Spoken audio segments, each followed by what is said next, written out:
Salut à tous les supporters du PSG.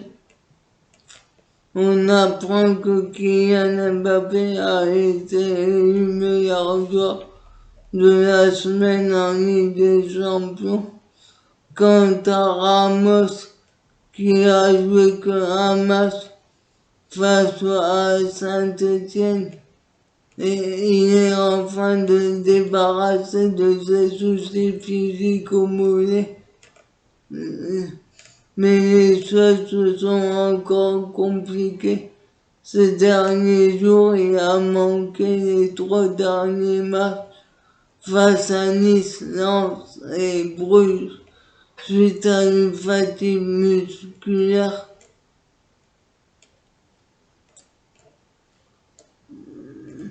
Il n'a pas participé à l'entraînement collectif d'hier. Sa présence pour Monaco reste incertaine. Quant à Nuno Gomes, qui est sorti face à Bruges suite à une blessure musculaire, sa présence est également incertaine.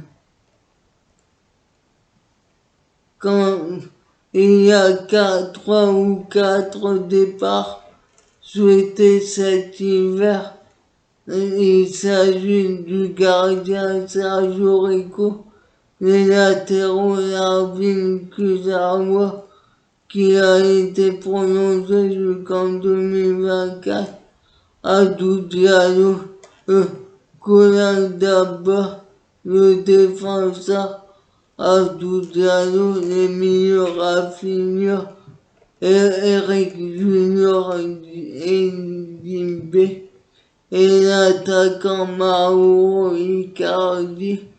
On apprend aussi que Arsenal s'intéresse à Jorginho Wijnaldum, qui le PSG serait d'ores et déjà prêt à écouter les offres pour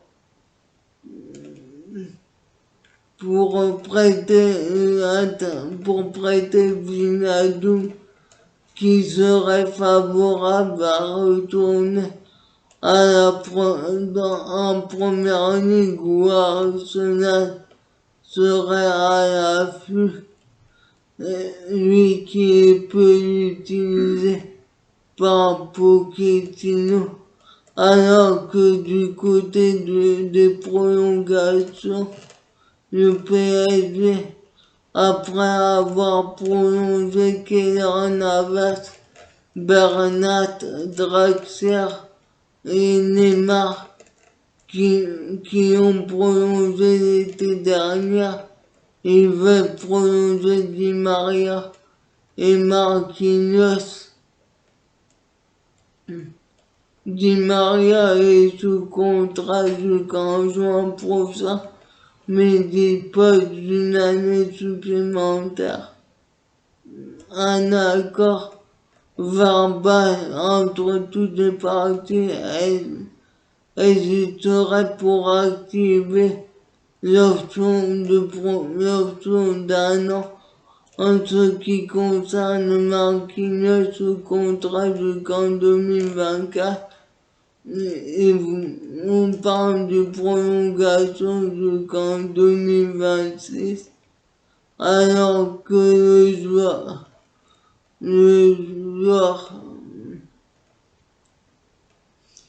le jeune joueur Eder Juan Murillo, joueur de la génération 2006 intégré au groupe des moins de 16 ans, a été appelé par le sélectionneur du Portugal de sa catégorie, Felipe Ramos, pour un stage au mois de novembre. L'attaquant de 15 ans, partenaire d'Ethan Mbappé, a signé un contrat de 3 ans.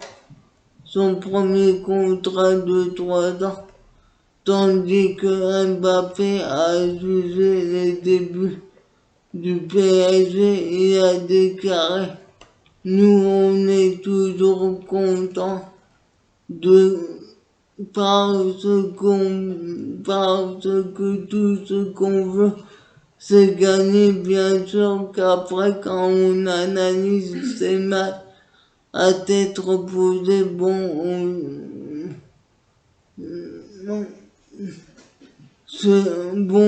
se dit qu'on aurait pu se sortir de ces solutions avant la fin du match. Après, nous sommes aussi conscients quand on analyse nos matchs avec l'équipe qu'on a, on ne doit pas se mettre dans ce genre de difficultés sur certains matchs. Mais sur le coup, bien sûr qu'on est content parce que c'est quelque chose qu'on va arracher tous ensemble. Ces victoires, on ne les vole à personne, on va les chercher au courage.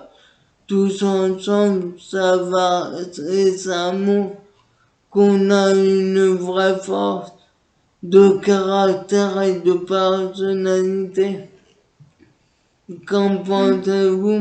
Pour moi, d'un côté, je suis d'accord. Ils doivent gagner, c'est normal. Et d'un autre côté, oui, je ne suis pas d'accord car ils n'ont pas le niveau de la Ligue des Champions et on attend mieux d'eux dans le jeu. Mais il dit aussi: qu'en pensez-vous? Mettez des commentaires. Alors que Thierry Henry est revenu sur Messi qui a joué avec lui entre 2007 et 2010 au Barça, il a déclaré: maintenant pour moi, voir Messi en Ligue 1 est juste. Je pensais que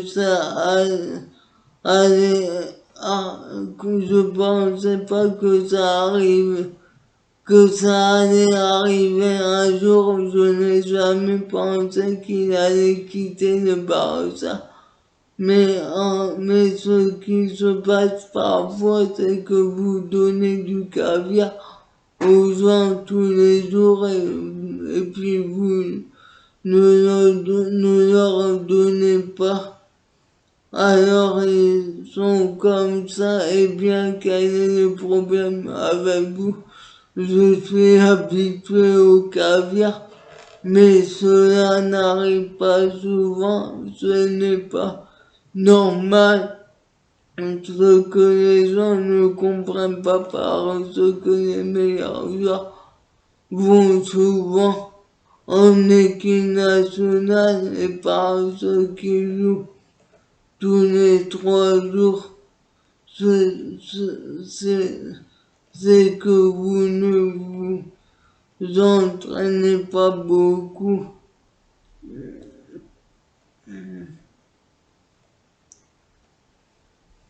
Qu'en pensez-vous?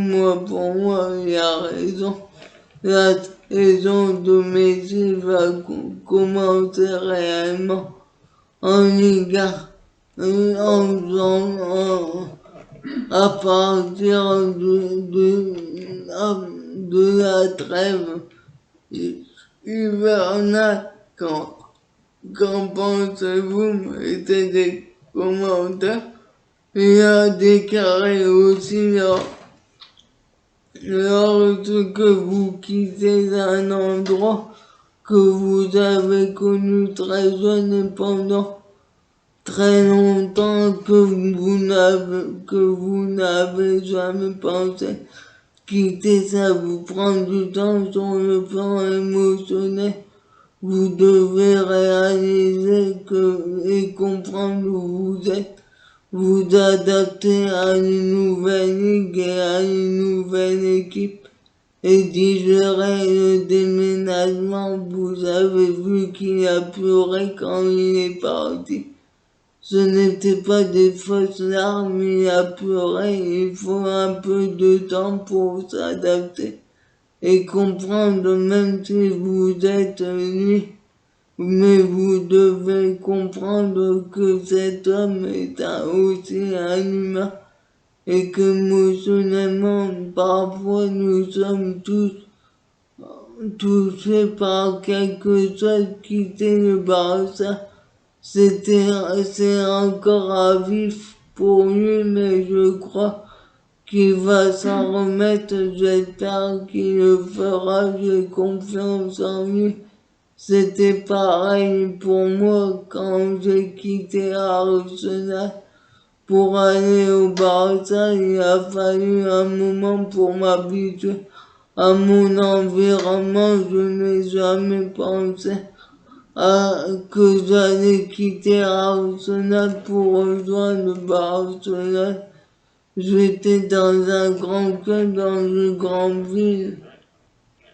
Bien sûr que oui, mais il m'a fallu un peu de temps pour le digérer. Qu'en pensez-vous? Moi, je suis d'accord. Messi a vécu 15 ans au Barça. Son adaptation est dure pour lui. Et on voit que la Liga est physique et qu'il doit s'adapter à ça aussi. Mais concernant Henry, c'est lui qui a voulu aller au Barça, alors que Messi n'a pas voulu aller à Paris. C'était obligé.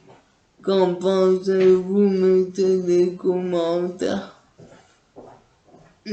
Pour moi, Henry était préparé en son transfert et pas Messi.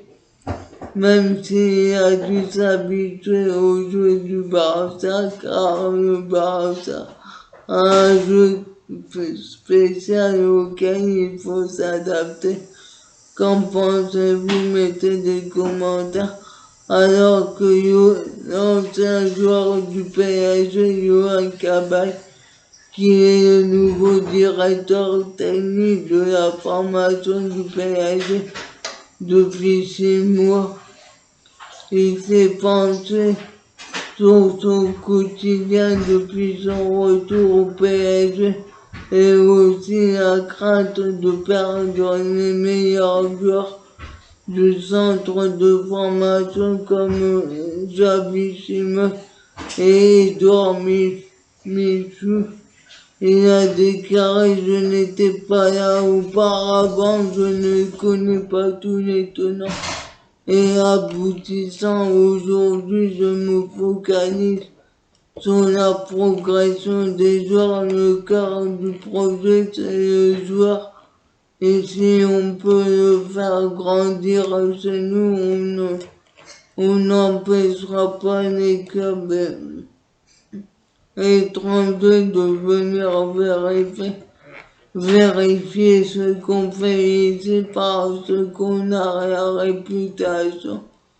Parce que la réputation du centre de formation du PSG est très bonne et que notre objectif est d'être l'un des meilleurs centres de formation du monde. Qu'en pensez-vous? Pour moi, ils doivent revoir leur politique sportive, le PSG, et faire émerger plus de talents au sein de l'équipe première, comme Laurent Blanc en faisait un peu. Ancelotti aussi, mais maintenant et Tourelle aussi durant ces premiers mois. Mais Pochettino n'a mis aucun jeune à part Junior Dina et Kimbé lors du dernier match. Qu'en pensez-vous? Mettez des commentaires et suivez-moi sur ma chaîne YouTube.